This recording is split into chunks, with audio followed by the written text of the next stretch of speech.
Top 5 Hindu योद्धाओं की list जिनको हराना असंभव था। 5वें नंबर पर आते हैं चंद्रगुप्त मौर्य। मौर्य साम्राज्य के संस्थापक चंद्रगुप्त मौर्य भारत के अच्छे शासक माने जाते हैं।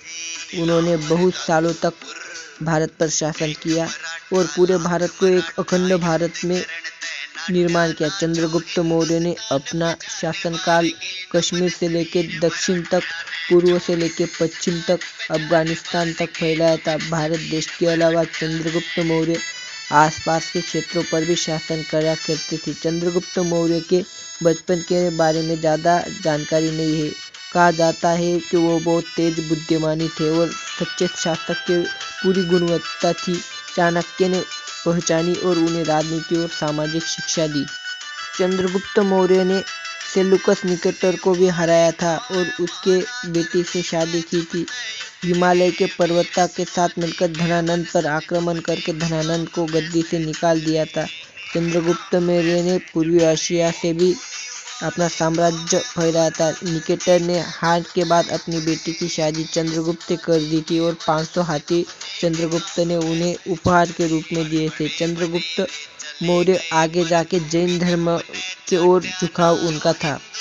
बाद में उन्होंने जैन धर्म अपना लिया और बाद में उनकी मृत्यु हुई। चौथे महान योद्धा समुद्रगुप्त है। समुद्रगुप्त का जन्म गुप्त वंश के राजा चंद्रगुप्त प्रथम के पुत्र के रूप में हुआ और लिच्छवी राजकुमारी कुमार देवी के वो पुत्र थे। महान योद्धा होने के बावजूद वो एक निर्धारित विजेता और उदार शासक भी थे। कला और संगीत की उन्हें बचपन से ही आवड़ थी। कई ऐतिहासिक सिक्के उन्हें भारतीय वाद्य वीणा का चित्र लिखा थे। उन्होंने एक अवकाश गंगा कवियों और विद्वानों की इकट्ठा किया था और भारतीय संस्कृति को बढ़ाया था। हालांकि अन्य गुप्त राजाओं की जैसे हिंदू धर्म में भी उनकी रुचि थी। एक दयालु शासक के रूप में सहिष्णु भाव रखते थे। उन्होंने गुप्त राजवंश के दूसरे सम्राट के रूप में सिंहासन संभाला था और आसपास के कई राजाओं को युद्ध में हराया था और भारत के कई हिस्सों को जीतने के लिए अपनी यात्राएं की। उन्होंने नागा पद्मावती से नागा सेना, मथुरा के गणपति नागा सुगम में सफलता प्राप्त की थी और दक्षिण के 12 राजाओं को हरा दिया था।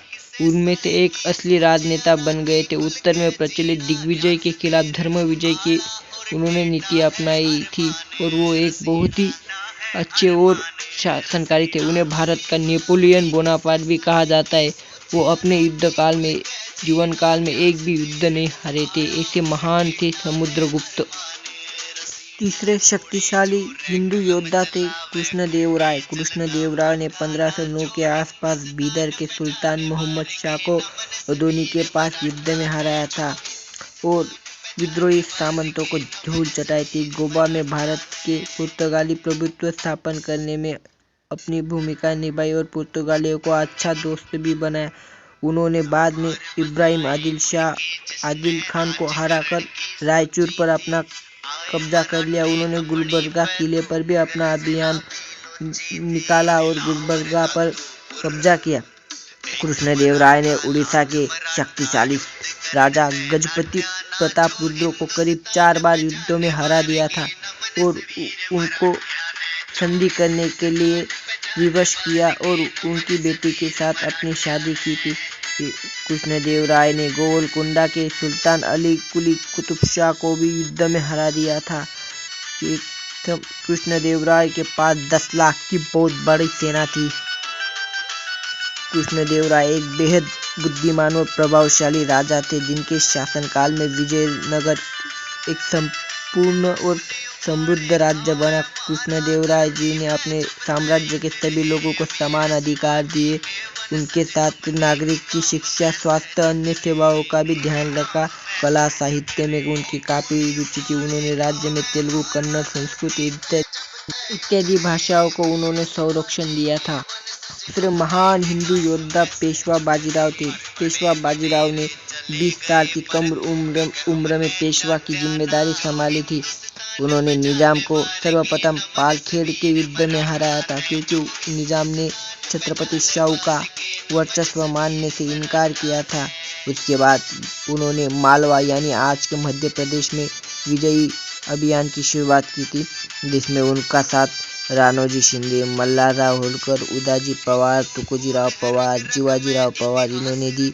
और उन्होंने अपने छोटे भाई चिमनाजी अप्पा के सहायता से मालवा के गिरधर बहादुर को परास्त किया था। उसके बाद बुंदेलखंड में महाराजा छत्रसाल की मदद कर मोहम्मद बंगश को हरा दिया था। उसके बाद छत्रसाल ने उनकी बेटी का विवाह बाजीराव से किया था और एक अपना राज्य बाकी का हिस्सा उनको दिया। बाद में पेशवा बाजीराव ने गुजरात पर भी अपना आधिपत्य स्थापन किया था और गुजरात के मुगल गवर्नर सरबुद्दन खान को हरा दिया था। बाद में सिद्दियों को भी उन्होंने हराया था और बाद में दिल्ली भी जीती थी। और उसके बाद दिल्ली जीतने के बाद वापस आते वक्त निजाम को भी उन्होंने हरा दिया था। इसी महान पेशवा की मृत्यु मात्र 40 साल की कम उम्र में हुई थी। इससे मराठा साम्राज्य पे बहुत आघात हुआ था। अब जाएंगे सबसे पहले महान योद्धा, हिंदू योद्धा जिनके बारे में हम जानेंगे वो कौन थे।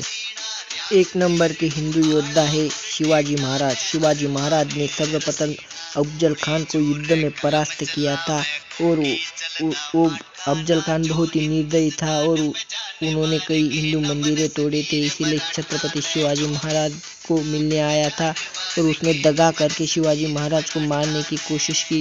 इसीलिए शिवाजी महाराज ने उनको मार दिया। उसके बाद शिवाजी महाराज ने शाहिस्ते खान के 3 उंगलियां काट डाली थी। पुणे में वो पहली सर्जिकल स्ट्राइक भी कहा जाता है।